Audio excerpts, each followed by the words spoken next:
আজকে আমি রান্না করছি ছেলের জন্য সিম্পল করে চিকেন। ওর পেটটা খারাপ থাকে, ওকে অত রিচ খাওয়ানো যায় না। পেঁপে দিয়ে, আলু দিয়ে, গোলমরিচ গুঁড়ো টুড়ো দিয়ে, সব দিয়ে, লঙ্কা দেওয়া হয় না, গোলমরিচ গুঁড়ো দিয়ে রান্না করছি মানে জিজ্ঞেস করে করে করছি আর কি। আজকে সানডে ছুটি আছে তো।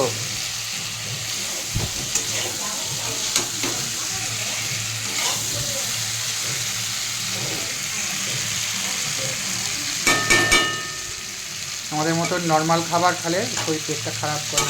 লঙ্কার গুঁড়ো বা লঙ্কা, হ্যাঁ, তারপরে কাটা মাছ একদম খেতে পারে না। এমনি মাছ এখন খেতে অসুবিধা হয়, এদের নার্ভের ওষুধ খায় তো, সেই খুব সমস্যা হয় খেতে না।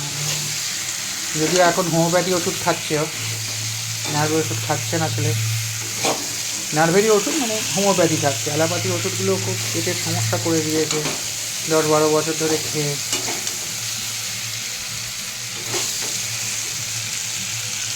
তেল ছাড়লে জল দিয়ে দেবো।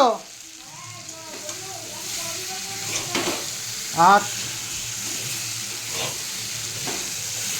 বুঝতে তো পারি না, কি জল দেবো? দেখো তো, তোমরা দেখো কী করবো।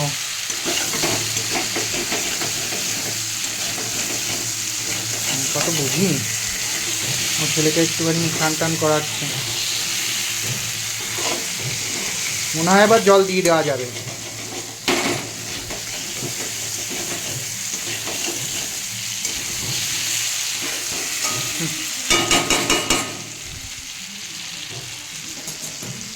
হাঁচি করে গরম জল রেখেছে, এটা দিয়ে দিতে বলেছে।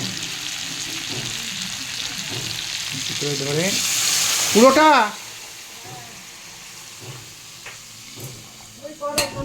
হ্যাঁ হয়ে গেছে, দিয়ে দিয়েছি।